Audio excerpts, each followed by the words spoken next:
All right. We seem to have most people online now. So, hello and welcome everyone to Holistic Grazing for Soil Carbon with Brian Wehlburg. Welcome back to our partner landholders, to our broader AgriProve community, and to any newcomers who are joining us today. I'd like to begin by acknowledging the traditional owners on the land on which I stand, the Wadawurrung people, and pay my respects to their elders, past and present. And a reminder to everyone that we are recording today, and we will put this webinar up on our YouTube, our website, and our social media channels. So we would love to see your faces. So if you could please have your cameras on, but please remain on mute until question time. So my name is Melanie Adensel and I work with AgriProve as Innovation Project Manager. I look after our trial work, our research projects and partnerships, and our business development projects. So as many of you know, AgriProve partners with landholders to enable them to participate in the Australian Government ACCU scheme to sequester carbon in soils and to generate carbon credits. We now have over 700 projects on the books and have generated nearly 19,000 ACCUs. So AgriProve is hosting this webinar because we know that in grazing operations, strategic and careful grazing management is fundamental to sequestering carbon in soils and to keeping it there in the long term. And we've started to see some good results come through from our trials and our landholders who are using holistic planned grazing. And we're really keen to promote these practices to our broader AgriProve community. So today we are absolutely delighted to host Brian Wehlburg, Australia's leading holistic management educator, to talk to us about how you can use holistic planned grazing to increase soil carbon, productivity, and importantly, soil health. So a very warm welcome to you, Brian. Thank you. Thank you. So a bit of background on Brian. Brian is a holistic management educator. He's certified with the Savory Institute and the Holistic Management International. He's also a board member on Holistic Management International and the Australian Holistic Management Cooperative.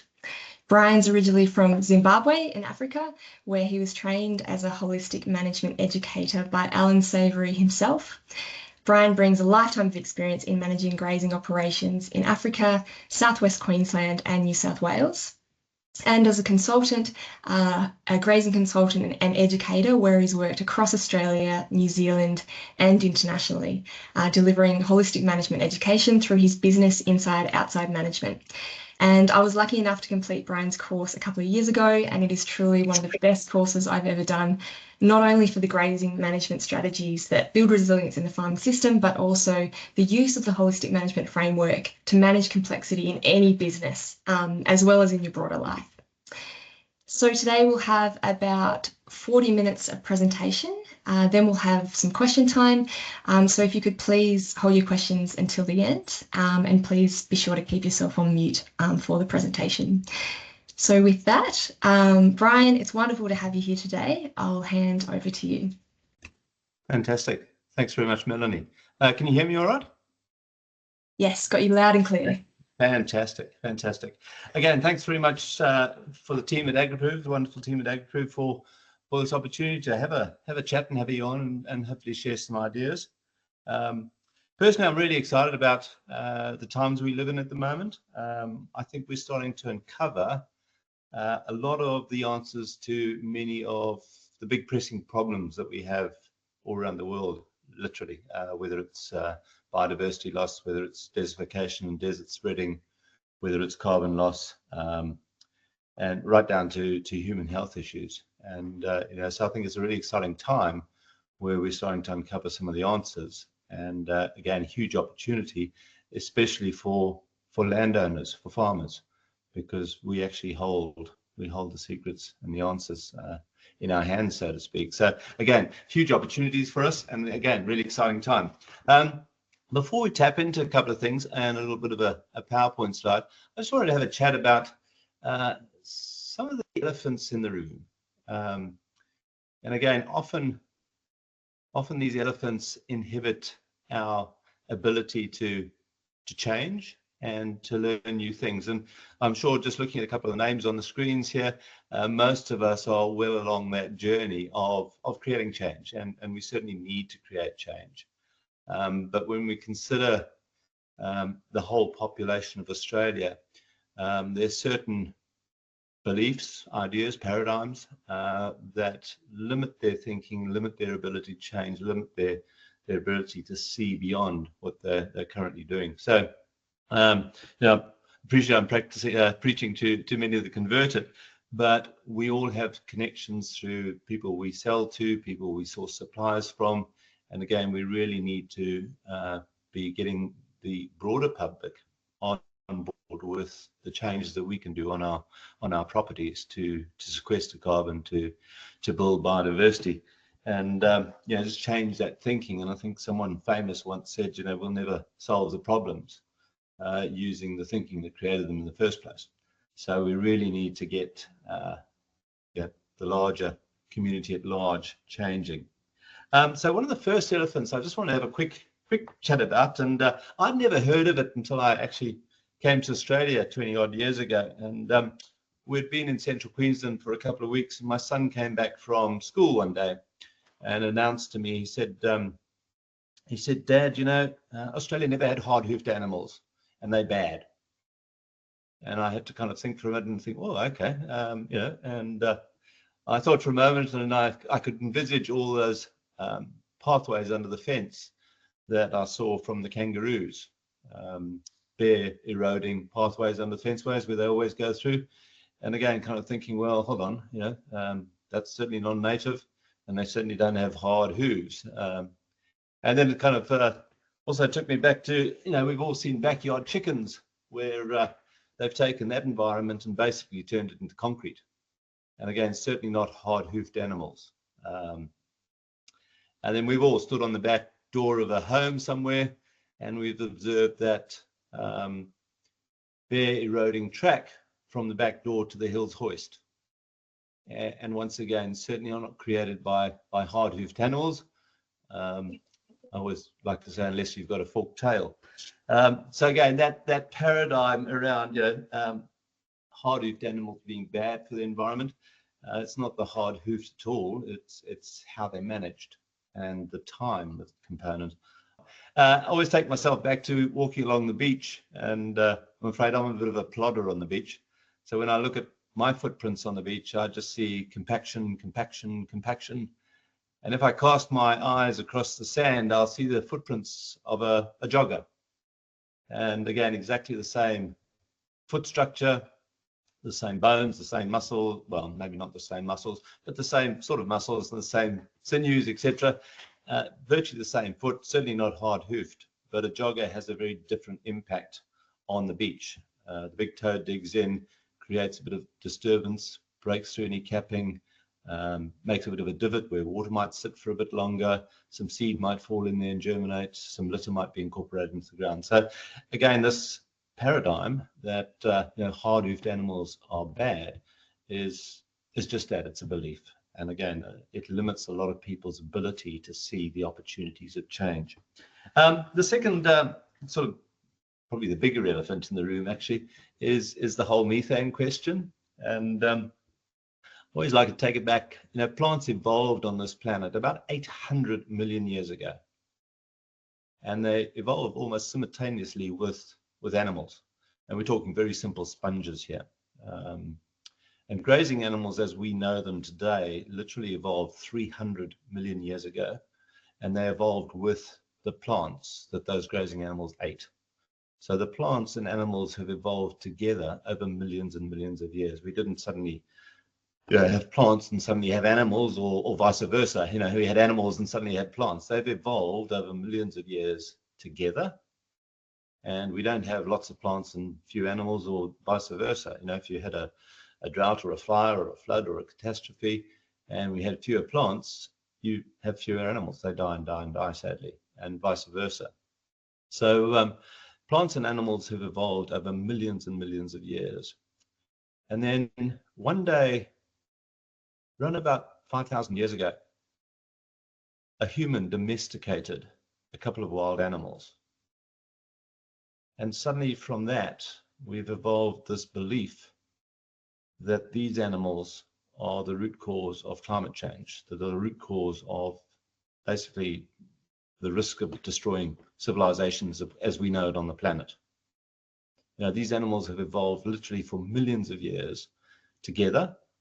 And now suddenly, on some day, 5,000 years ago, suddenly those animals that were wild and got domesticated were now suddenly going to become the cause of, catastrophic failure for the planet.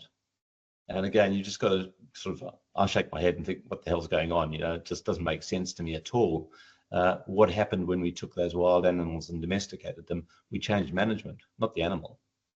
And so today we still have the potential to use those animals for good, and they're just a tool, and we can use them for good, or we can use them like the backyard chickens to actually destroy environments and reduce soil carbon and all those bad things. So, the methane again is a big question. And again, just recently Ireland's announced that they're looking at culling 200,000 cows to keep in line with their carbon emissions and global agreements.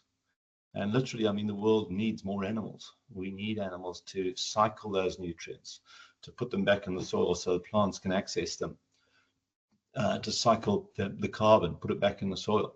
Because if plants are left, in most of the world, if they're left standing upright once they senesce or die, they tend to turn grey and oxidize, which means that carbon's going back into the atmosphere and not into the soil. So again, animals are critical because they've evolved with plants. And that cycle of methane, whenever you break down that long chain molecule of 6 carbons, 12 hydrogens, 6 oxygens, whenever you break down that molecule in the absence of oxygen, you form methane, CH4 instead of CO2. And so that cycle of plants and animals and methane has been going on literally for 300 million years. Why suddenly on one day, 5,000 years ago, when we domesticated an animal, did it suddenly become an issue? It's taken our eye off the ball, I think, largely. So governments are passing strange policies like culling their cow herds, and we spent millions of dollars in this country trying to get cows to eat seaweed to try and reduce their emissions. So anyway, that's another elephant in the room that again I believe most of us have seen past that one. And then the final one is this concept of severe grazing. I'm always seeing pictures and presentations where people say don't take more than a third of the plant, etc., etc. And I've opened the gate for my own animals, and literally you open the gate, within 2 steps or 2 seconds of those animals walking through the gate, I see my best chicory plant or my best plantain or my best panic, and the cow chews it right down to the ground within 2 seconds of them being in the paddock. And again, there's a lot of research saying don't take more than a third of the plant because the plant takes longer to recover. But the reality of management is, how do you stop these large grazing animals chewing plants right down to the ground? It's impossible. You can't stop them. And you often hear people say, oh, well, we just take a third. And 99% of the plants in the paddock, they may just take a third by some strange way. But there'll be 1% that they take right down to the ground. And they always will. And we probably don't even see those plants. But those plants are going to take longer recovery. They're going to take longer to recover the energy, not just for themselves, but for that environment. And if we don't give them that recovery time, then those plants are often overgrazed and disappear. So, again, this paradigm against severe grazing, you literally cannot stop it. And we need to manage for those plants that are severely grazed. And, it may just be 1 or 2 plants in the paddock, but if they disappear, often what replaces them are weeds or less desirable species, and the productivity of your whole paddock starts reducing. Again, just some of those broad sort of paradigms or elephants in the room that often hold people back and stop them exploring new ideas and new ways. There are a couple more, but I think those are the three main ones that we often hit our heads against. So I'm just going to share a quick PowerPoint here. Again, just delving into some of those ideas, but really now focusing on, what is holistic planned grazing and where did it evolve from? I know Savory, once he'd come up with some of his ideas around grazing animals and their relationship with predators and how they fitted into a whole functioning environment, was still seeing huge problems with management and farmers and their families, where farmers were going broke and things weren't working, even though they might be doing some great stuff for their land. in terms of whole life values weren't really working. So he went around looking for something that could manage complexity. And let's face it, farming's got to be one of the most complex businesses there is. You're at the cold front, you're out there with the weather, temperature, humidity, storms, fires, droughts, floods, and all those microorganisms in the soil. We are managing them. We can't just flick a switch and have some aircon. So let's just go on to a presentation quickly, and hopefully I can make that work for all of us. So just hold your horses for a tick. We had to practice this a few times before we came on, so I'm hoping it's going to work.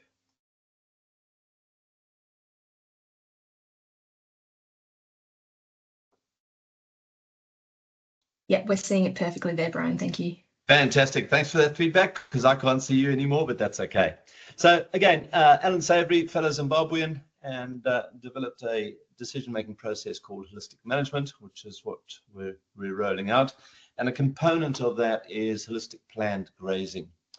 And again, as I said earlier, the idea behind that was to manage the huge complexity that land managers have to deal with, especially when we start dealing with animals. We're using the animals as a tool to sequester carbon, to build biodiversity, to improve the water cycle, to make creeks flow clear again. And so we're using that animal as a tool, but it needs to be at the right place, at the right time, for the right reasons, and often with the right behavior. And one of the problems with livestock as a tool, you can't just go and take them and park them in the garage and turn the key and switch them off overnight. They're out there 24 hours a day doing stuff. And either they're improving environments, depending on the way they're managed, or they're destroying environments, depending on the way we manage them. And again, it's our management that we need to get a handle on, because those animals are part of that environment and have been for literally 300 million years. The thing that's changed is the management. So again, just the complexity of managing land and managing farms. There are so many factors. We often fill up a couple of sheets of factors that influence management of land and management of stock, from predators to worms to flooding. Your wedding anniversary. Where do you want to be when your children's birthday is happening? Do you want to be in the yards processing animals, or do you want to be down at the creek having a picnic? So all of these things, operations, medical emergencies will impact your management on the land. And how do we as humans manage this huge complexity, which is not only massive, but also dynamic, constantly changing? This year we have rain, next year we don't. This year we have floods, next year we have drought. How do we manage that dynamic complexity that we're dealing with? Because we have to. And what I find, and it's just part of being human, I often ask people if they stood at the race and I asked them to count the cows, the heifers, and the calves coming down the race simultaneously. They can't do it. I can't do it. I can't stand on the side of the highway and count utes, buses, and trucks coming down the highway simultaneously. That's just three things. And as a manager of animals and farms, we're dealing with way more than just three things, and we can't do three. So that's where Savory went and tied up with the British military at Sandhurst and utilized one of their processes to help simple soldiers make decisions in stressful battle conditions. One of the first components that Alan Savory had to change was in the military, literally the decision had to be made and implemented within seconds, because that's battle conditions. Whereas with grazing, Alan had to extend it over, weeks, months, or possibly even years. So that developed into our holistic planned grazing, which, as I said, allows animals to be used as a tool, a positive tool, and allows us to manage this huge complexity of managing land, managing animals, and managing people, of course. We don't manage farms without connecting with other people, and whether it's just your family or it's your suppliers, your customers, they all form part of that complexity of decision making. So Grazing management and holistic grazing management allows us to manage complexity. It allows us to get the animals to the right place, the right reasons, and reduces stress not only on your animals, but also on yourself. You have a plan and you can work towards it. So a couple of those features of holistic planned grazing. And the first one, just a quick mention on, we talked about giving plants recovery. You can't stop plants being severely grazed, but you manage time. You open the gate, you close the gate. So you manage time for exposure of those plants to the grazing animal. You open the gate, you close the gate. And just a couple of quick slides here on that. And, what does recovery look like and how long does it take and what does it depend on? So the easiest way of sort of getting a handle on that is looking at the leaf volume or the solar panels of the plant. And let's say there's your plant. It's the best, juiciest plant in the whole paddock. And your cow's probably going to eat it within 2 steps of moving into the paddock. And that cow will chew that plant right down to the ground. And then depending on a whole range of factors, temperature, humidity, sunlight intensity, age of plant, number of earthworms in the soil, microbes in the soil, fungi, all of those things, after a certain time, that plant will recover its solar panels. And that's the best indicator we have of that plant has now recovered its energy. And once again, it's not just the energy for the plant, it's energy for all life. It's energy for the earthworms, the microbes, your cows, your sheep, as well as yourself and your family. All energy comes through green plants, and through our management, we can either allow for recovery or regrowing of those solar panels, or we can either come back too soon or stay too long and cause overgrazing, which reduces the energy in that environment. And that's what we call recovery period. So allowing your plants adequate time to recover.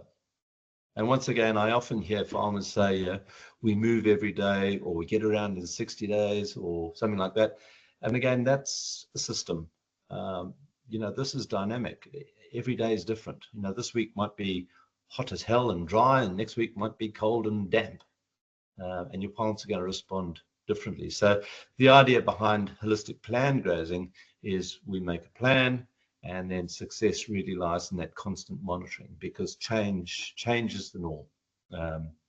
So places I've managed from Africa, the recovery periods from Africa to central Queensland to on the coast in New South Wales have varied tremendously.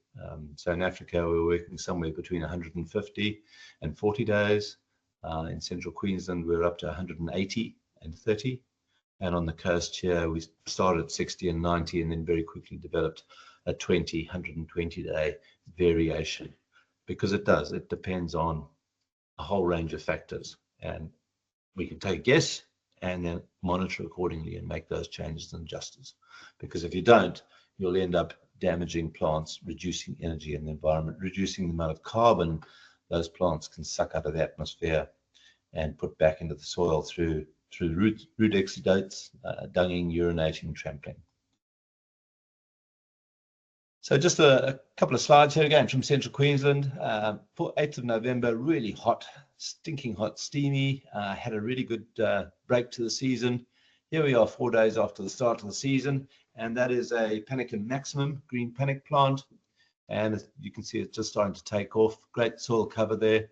And all I've done is just step in and I've grazed by hand that one plant in the middle there. And so there it looks. A couple of seconds later, I've taken all the solar panels off it and then just monitoring it to see how quickly those solar panels come back. So that's the 8th of November. As I said, really hot, humid, sticky. Plants are growing like the clappers. And there's day 1, virtually no change. Day 2. By day 3, that plant is almost grazable. In fact, it probably is. So if you'd left your animals in that paddock at that time for 3 days, they would be coming back and regrazing plants that were initially grazed. So again, in some parts of the country, recovery can be immensely quick, and other plants, it could take months. And our job as managers is to manage for that, and we open the gate, we close the gate. That's our job. Otherwise, we run the risk of overgrazing, which is going to reduce soil carbon. It's going to reduce energy in that environment and obviously lead to biodiversity loss and dropping of energy. And there we are 4 days after that graze. Practical ways to measure recovery. Again, very difficult to walk into a paddock and say, ask yourself the question, has it recovered? Because you really need to have something to compare it against. What was it like when it was initially grazed? Were the plants this high, or were they 6 inches, or were they 2 foot high? So a lot of people today use exclusion cages. I use these RBC cages around the RBC tanks, 1,000-litre RBC tanks. Again, they're pretty good steel. They're easy to move around. And literally just before the cows come into the paddock, pop the cage on plants that they're going to severely graze. Okay. So in this case, I popped them on some kikuyu and paspalum here. The animals have come in and had a chewed around the cage. You can see the plants on the outside of the cage have all had a chew. I've moved the cage on. I've moved the cage on, so you can see these plants around the marker. They haven't been grazed this time, but the ones on the outside there, you can see they've all had a chew of. Now again, depending on temperature, humidity, sunlight intensity, the number of earthworms in the soil, the fungi bacteria ratio, all of those things is going to determine how quickly those plants recover. And so we take a guess, and as time passes, at some point in time, the volume of leaf on the outside and on the inside of those plants where they weren't grazed is virtually the same. And at that point, we can assume that the energy in that environment is back. And again, it's not just energy for the plants, it's energy for everything. Every living thing needs energy through photosynthesis, including yourself and your family. So those cages are, again, a really simple way to measure, has recovery occurred and has the energy come back into those environments. So again, recovery of plants essential in our planning, but it's another bit of complexity that we have to add to our planning, because we've already got a pretty full book there. And once it's recovered, again, we can come back and we can graze it. Don't leave the cage in the same place all the time. Keep it moving around, but always put it on top of plants that are going to be severely grazed. It's a nice and easy way of looking at recovery. The other tool our animals give us, so your animals give us 2 tools. They give us grazing, which we manage time. You open the gate, you close the gate. And the other tool is what we call animal impact. And that's the dunging, the trampling, the urinating, chipping of soils, all those cool things. And for that, we generally manage time as well as density. So again, here we are in central Queensland, some buffalo country. We've got a couple of hundred paddocks in the paddock, and I'm sitting at the water trough. We've started the season, had a good shower of rain. The plants are starting to take off. We've got a couple of hundred animals coming through that narrow gateway to get a drink, probably twice a day. We're going to incur some trample. And again, often the paradigm around trample is it's a very negative thing, but if well managed, it can be extremely stimulating and good for environment. So there we are 2 days later, and again, often people say, we've done some damage. But as long as we manage time, if we allow for recovery of plants and soils, where is the best plant growth? Where's the most nutritious plants? Where's the best plant spacing? Right there where it got hammered the most. And again, at some point in time, we're going to have to get those animals back into that paddock. And again, they're going to create a lot of trample. And as long as we allow recovery, once again, where is all the best, sweetest, juiciest, most dense plants? It's right there where it got trampled the most.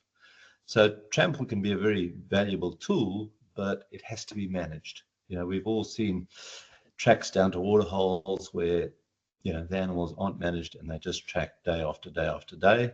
We need to make sure that we limit the time that occurs. Otherwise, we're using animals in a negative way. Another point there, if I said to you, what is all that green stuff? Some of the more observant people might say, it's buffalo grass. Yes, it is. But what actually is it? It's all sequestered atmospheric carbon. plants take up virtually no carbon from the soil to grow. It all comes out of the atmosphere. So the plant sucks up the carbon. We then trample, dung it, urinate it back into the soil, and the plant sucks up more carbon out of the atmosphere. And so when we look all around the world, grasslands, in association with those large herds of animals, are our biggest carbon storages around the world, whether it's the prairies, the steppes, the pampas, the savannas. Those animals, in combination with those plants, help those plants become just carbon pumps, sucking carbon out of the atmosphere, pushing it into our soils, creating immense wealth and biodiversity in the soil, where we've often ignored it because we don't live in the soil. We certainly don't farm in the soil. And I often pull people up because they kind of say, oh, that country's no good, wasn't a tree in sight. And, we have focused on the trees, and I love trees. But, when you can put 6 billion organisms in a cup of good soil, and here we are focusing on one tree, soils can be massive reserves of biodiversity. And somehow we've tended just to focus on a tree. As I said, I love trees. Trees are great. They're great for biodiversity. But we haven't looked under the soil as much as we should, because there's huge biodiversity under good, healthy soils with good plants and good animals above it.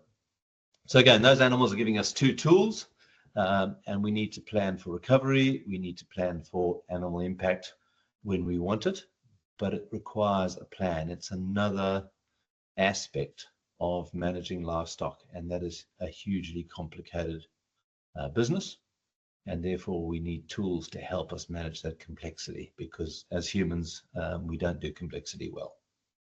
So planned grazing allows us to plan for getting the animals to the right place at the right time for the right reasons.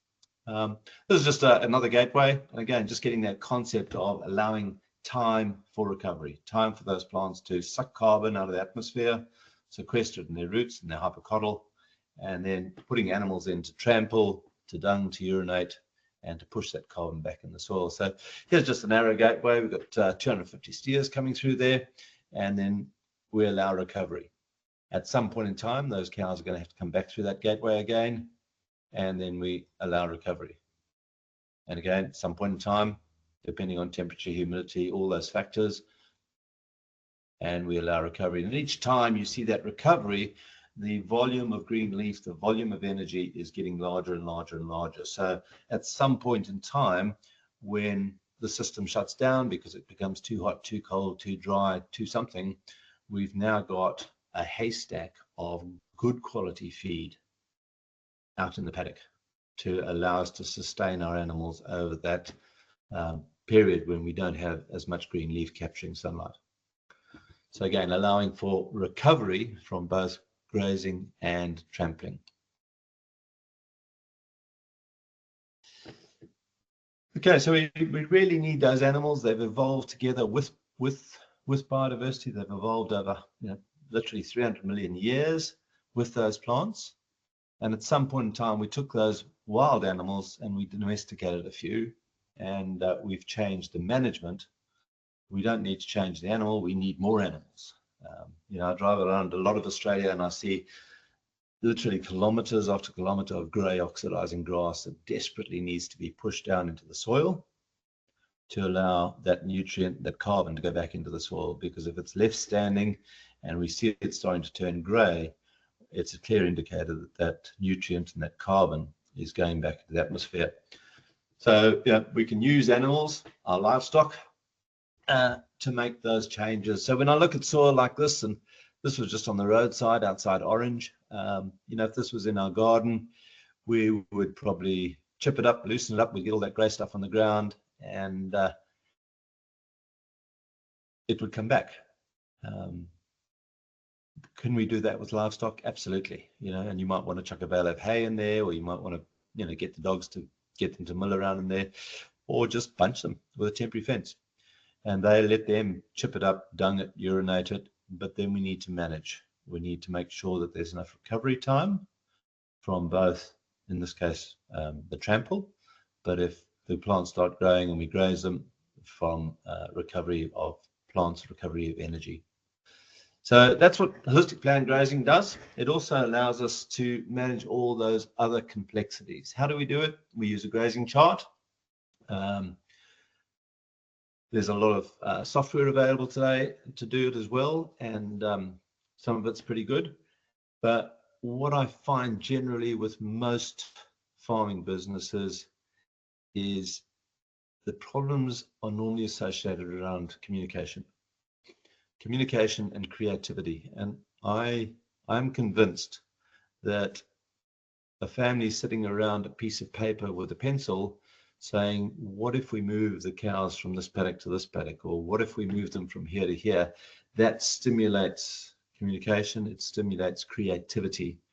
Where often I find one person pushing buttons on a computer, that tends to shift our thinking towards logic. 1 + 1 is 2. And our creativity drops, but also often it's not a good communication tool. That's just my personal opinion. Lots of people are using software and having great results with it. Of course, the other benefit of using a piece of paper, it cost me $2.50 twice a year. So huge benefits of a piece of paper. And again, gives us the opportunity to literally put down all those other factors.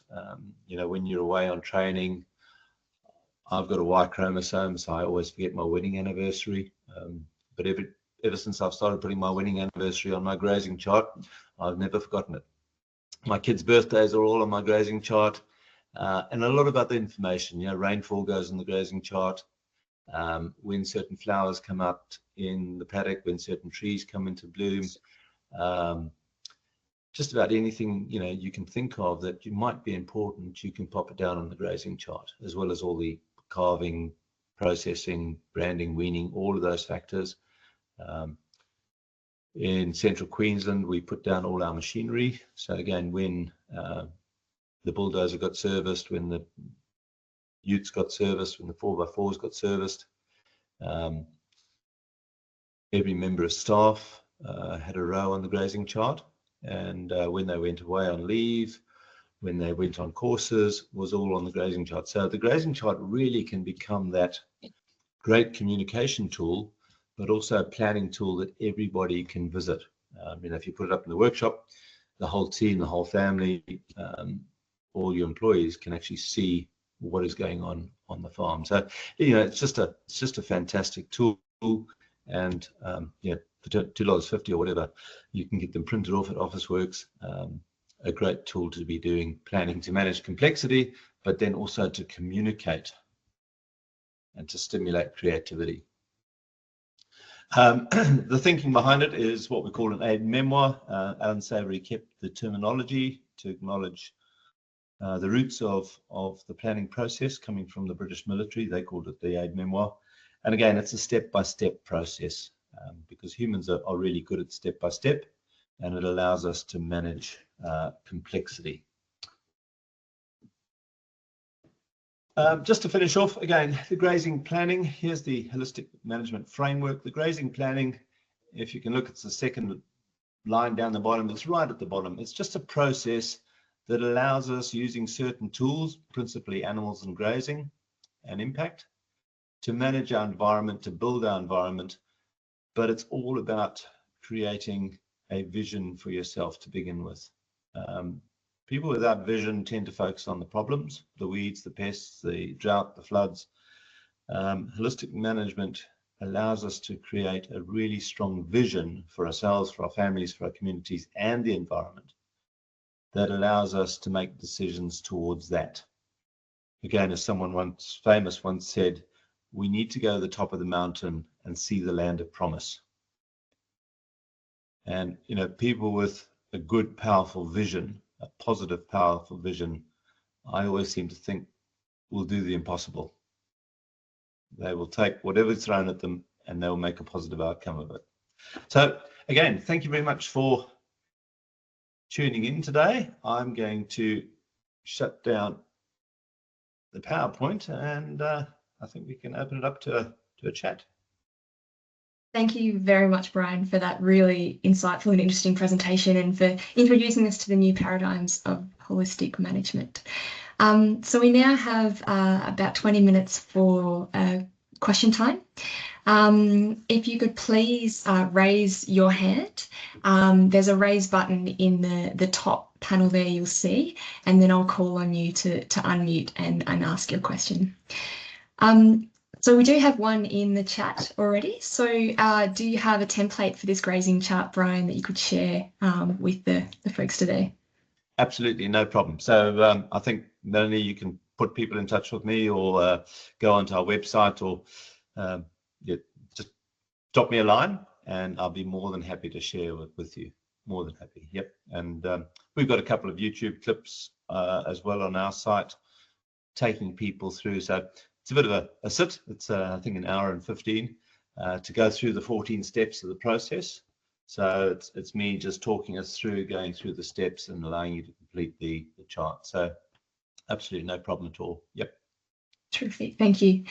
And while we're waiting for some questions to come in from the floor, I do have one which I get asked quite a lot. So there's a lot of debate around that intensity and the density of grazing from the sort of older views of, you know, only take a third, trample in a third, through to you should completely graze it, have the stockyard density as tight as possible. So from what you said earlier, it sounds like you're on the more intensive side. Is the higher intensity grazing always better? And how does that vary across climates and landscapes? Yeah. I would, simple answers from my experience, absolutely. The more density you can get, I mean, you're just using a bigger hammer, you can achieve it faster. You know, my experience in Zimbabwe in Africa, we ran our stock all behind a single wire electric temporary, but we had about 10,400 paddocks and we moved between 40 and 80 times a day. So we had a mob of, we started off with 183 head, and in 4 years we had that up to 650 head. We reduced our feed bill from 2.5 kgs to 150 grams of just a mineral lick. Predation virtually stopped.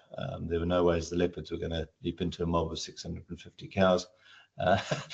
You know, and just, you know, the rivers started flowing again. We switched off troughs. I mean, it's, you know, if you want to go hard, fantastic. Do you have the resources to do that? And so in Africa, you know, labor was plentiful and cheap. So 85% unemployment or something like that. So, you know, we had the resources to do that. But in terms of actual physical resources, you know, it was just a couple of rolls of poly. And it was all in the wildlife area, so I didn't want any permanent fencing anyway. But that really high density, I think, played a major part in it. And yeah, I think parts of up North Queensland, we've got people moving, you know, 4,500 cows every day kind of thing, building a new paddock with Kiwi tick fencing. And just about all of them reporting better time management. So we think it's, you know, I think often when we think about moving stock, it's a lot of yeehaw and dust and what have you. But once those animals become programmed, they move really easy. And, you know, there's technology coming about, and, you know, I'm really excited about the possibilities of virtual fencing. Again, I think that's going to be quite a game changer for us. And again, that's developing. You know, I think a lot of people are looking at virtual fencing, especially non-farmers, you know, because again, through their vote, through their buying power, they have influence, and that's what we're seeing. We're seeing governments, state governments, not okaying virtual fencing because I think they see it as, you know, poor old cow's got this great big thing around its neck, and it gets a shock. You know, is that being humane? But if it's ultimately producing more biodiversity, more stability, more resilience in the landscape, it can certainly be a good thing. So I think technology is going to evolve with that. It's a new mob on the market, I think, called Halter, New Zealand crowd, and again, they've got some really good videos on it.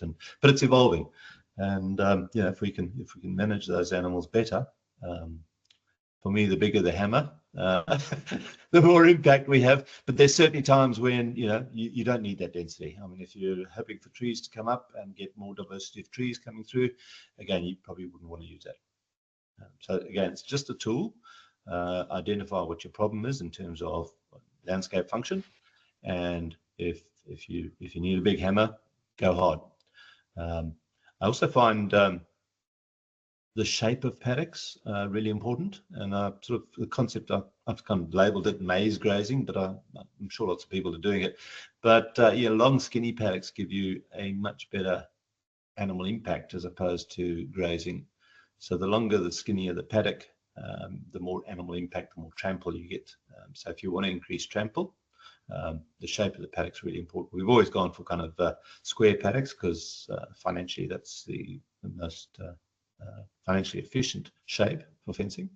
But with temporary fencing today, we can make paddocks any shape we want. So long skinny paddocks tend to give us more of that trample if that is what is required. So yeah, it's just a tool. Terrific. Thanks very much, Brian, for that. And if you could also please just stop sharing your screen, that'd be great. Another question, unless there's, I've just got a question in the Q&A. We will absolutely be sharing Brian's contact details, and you can also Google him. His website is Inside Outside Management, so you can call him direct.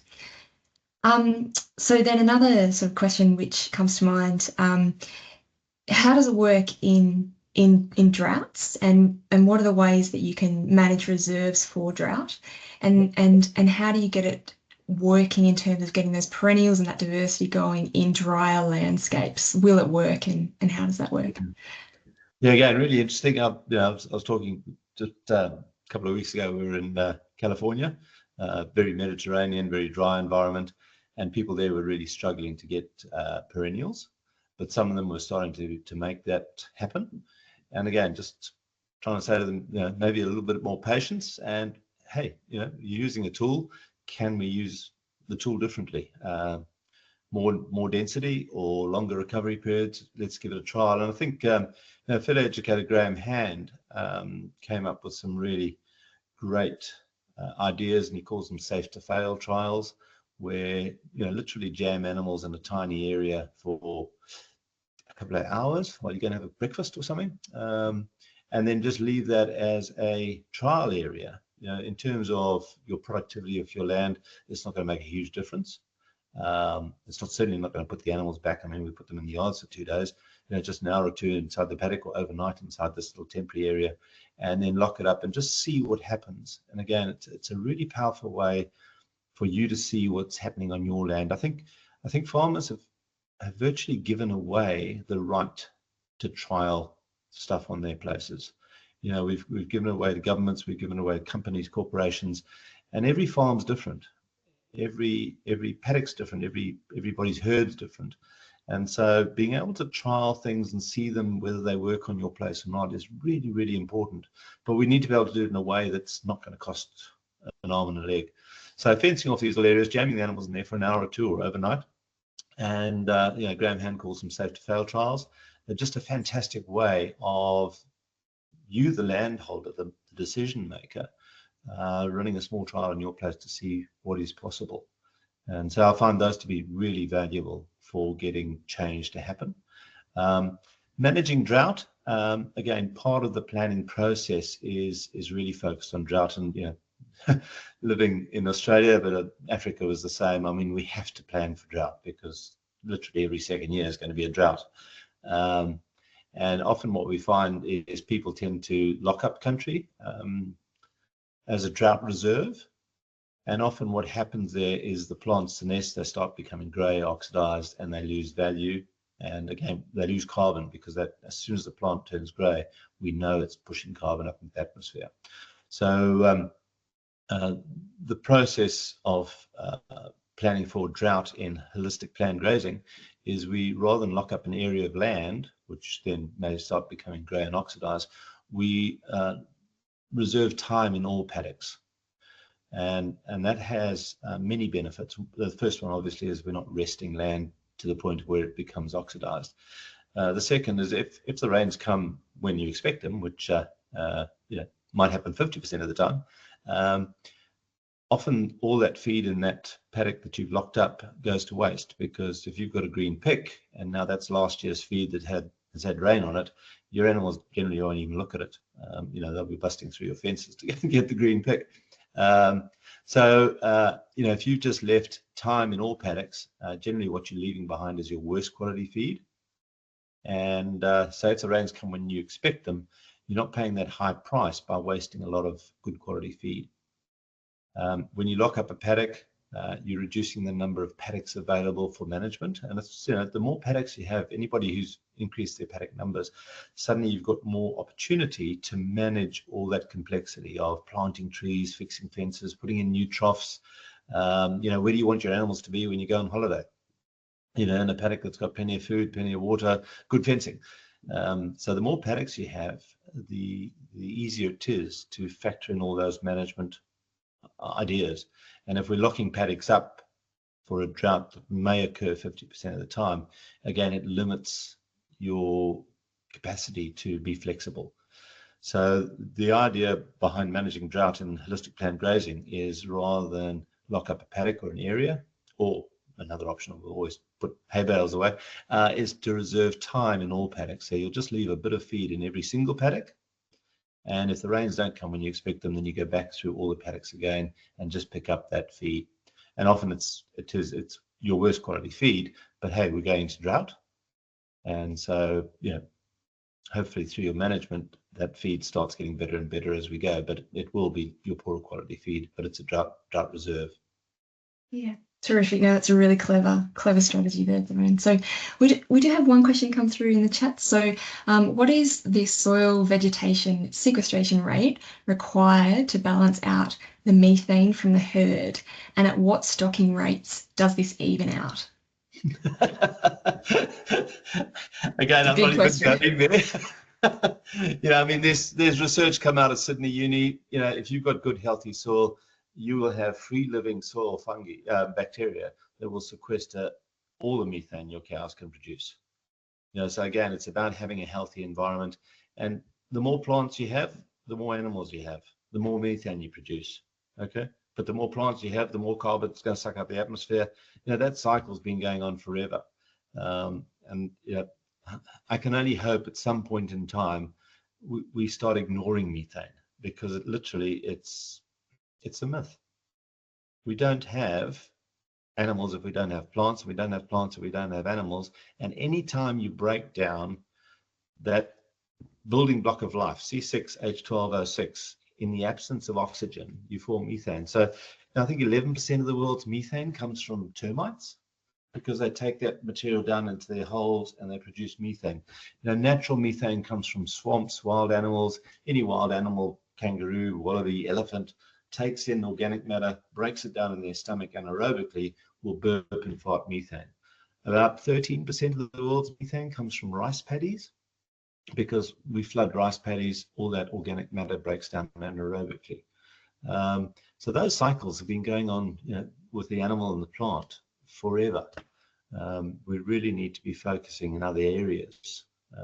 We need more animals, we need more plants, absolutely.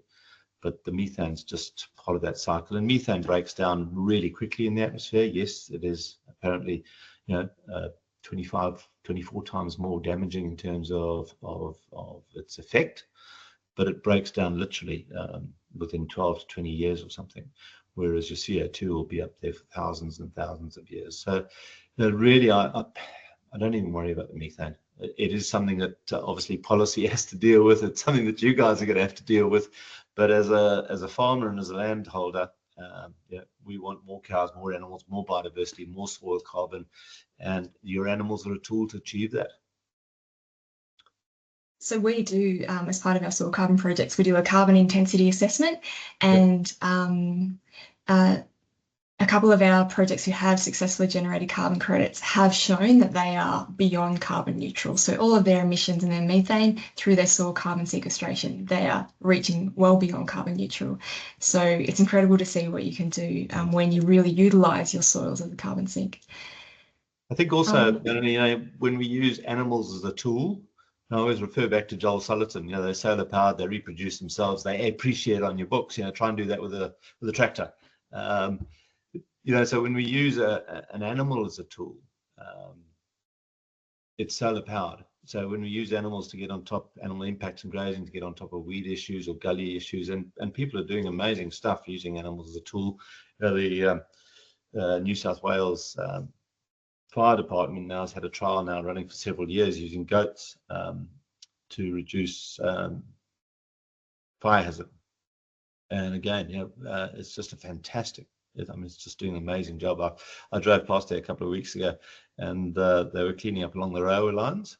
And so they've got this huge mob of goats, and it would have been 50 meters either side of the railway line, just moving the temporary fence down the railway line, and just absolutely stunning. I mean, the soil was covered. It was, the plants were growing. It was just amazing. Whereas traditionally, either we waited for it to burn from a big fire, or people were using fire as a reduction tool. The goats were doing, I think, a far greater better benefit of pushing that carbon into the soil than a fire reduction burn, which would have put more of that up in the atmosphere. And then obviously, when we burn plants, that ash often either blows away or washes away. And so at least with the goats, they're pushing and dunging and urinating it, that carbon's getting back into the soil where it needs to be. So using animals as a tool as opposed to a lot of the other tools that are available to us, again, is often really positive for sequestering. But the issue is the methane, and we've got to overcome that one, because honestly, it's been going on for 300 million years. Why on some day, a couple of thousand years ago, did it become an issue? It just doesn't make sense. Terrific. Thank you, Brian. We are fast running out of time, so we better wrap it up there. But thank you so much, Brian, for your time today, for sharing your wisdom and insights with us and giving an introduction to holistic grazing. So a few key take-homes. Managing grazing is about having livestock in the right place, the right time, the right reasons, and with the right behaviour. Manage for plant recovery, and overgrazing is leaving animals in for too long or coming back too early. And that wonderful piece you said about, people with a powerful vision will always achieve the impossible. So some really great gems there, Brian. To let everyone know that Brian does offer a full 8-day holistic management course and also a shorter 3-day holistic grazing course. He's got the full course coming up in Cooma, Burrawa and Albury in the coming months. We're going to send out a survey to everyone who attended the webinar today. If you are interested in doing further training with Brian on holistic management, please put in your details and we'll consider putting together a group. Brian's kindly offered to do some group discounts for us, so that might be available as well. So Brian, if you could give us your 30-second pitch on the holistic management course and also the shorter grazing management course. Fantastic. Thanks very much. So again, the 8-day course, we break it down to two-day sessions. I always find, we used to do 3 days, but 3 days is too long. After 2 days, farmers are kind of looking out the door, wondering if their cows are still in the paddock or if grandma's still looking after the kids or they've run away. So we break it down to 2-day sessions, and we cover certain components of the learning in each session. And then the nice thing is people go back to their farms, to their situations, and implement, learn, make mistakes, have some successes. And then at the start of the next 2-day session, which will be 4 or 5 weeks later, we spend quite a lot of time just analyzing and asking questions and sharing that learning. So at each session, we have that feedback. And one of the most powerful things that we try to get from the courses is at the end of the course, that group continues to meet as a support mechanism for learning, because literally the minute someone says, yep, I've nailed this, I've got it, you will start failing, because everything's changing. So being able to meet with a group of like-minded people after the training and continue that learning process and supporting each other is really important. So I think the 8 Families, which is a Soils for Life group, they've been meeting now for 18 or 19 years, every 6 weeks or something. They're just amazing. And largely their success comes to getting together as a group of like-minded people. And I think generally farmers today have become more isolated. We don't go to the pub after a cattle sale. We just don't share stories like we used to. So that's a major part of the training. So once the 8 days are completed over 3 or 4 months, it's getting you together in groups to support each other. If I'm in the neighborhood, I'll pop in and join the chat. But really, it's about you supporting each other to create the community. The 8-day grazing school is really just focused on grazing and some of the environmental literacy behind holistic management and looking at environments holistically rather than, you know, picking components of it. And it is sprinkled with lots of hooks to sign up to the 8-day, because ultimately every square inch of ground that you look over, that you drive over every single day in Australia, is the result of human decision making. And you know, I haven't met a single farmer who wakes up in the morning and says, I'm off to go and destroy my farm. But when you think about it, we all do it, and it's decision by decision. So, you know, to me, the decision making is what holistic management's about. It's allowing us to manage that huge complexity of environment, people, and finances. So, yeah, the 8-day one for me is what holistic management really is about. It's about good decision making, and that impacts every square inch of ground. So, yep, that's about it, I think. Terrific. Thank you very much, Brian. And a quick shout out that AgriProve, we do have our internal Carbon Builders community. We run that as a Facebook page at the moment, but we're really trying to build that peer-to-peer learning within AgriProve registered landholders as well. So we will have to wrap up, but finally, just a note, if you are new to AgriProve and you would like to find out more about participating in Carbon Project, please give us a call on 1300 GO SOIL, and we'll work with you on how we can tailor a carbon project for your property, and we'll compile this into a tailored carbon ready report. You can also go onto our website and download an info pack and watch the Soil Carbon 101 webinar, which we hosted a couple of weeks ago, which is on our YouTube channel. So again, Brian, thank you so much for joining us today, for giving us an introduction to holistic grazing, for your really insightful wisdom, and for opening our eyes to that paradigm shift of holistic grazing. Thank you everyone for joining, for taking the time to join us today, and for working to improve your soil carbon sequestration, turning your soils into a carbon sink, and playing a key role in climate change mitigation. So we'd love to keep in touch with you. So please reach out to myself and the AgriProve team if you'd like to continue the conversation, and also feel free to reach out to Brian directly if you would like to learn more about holistic management. With that, I'll call it to a close. Thank you very much. Thanks, everybody. Have a great day.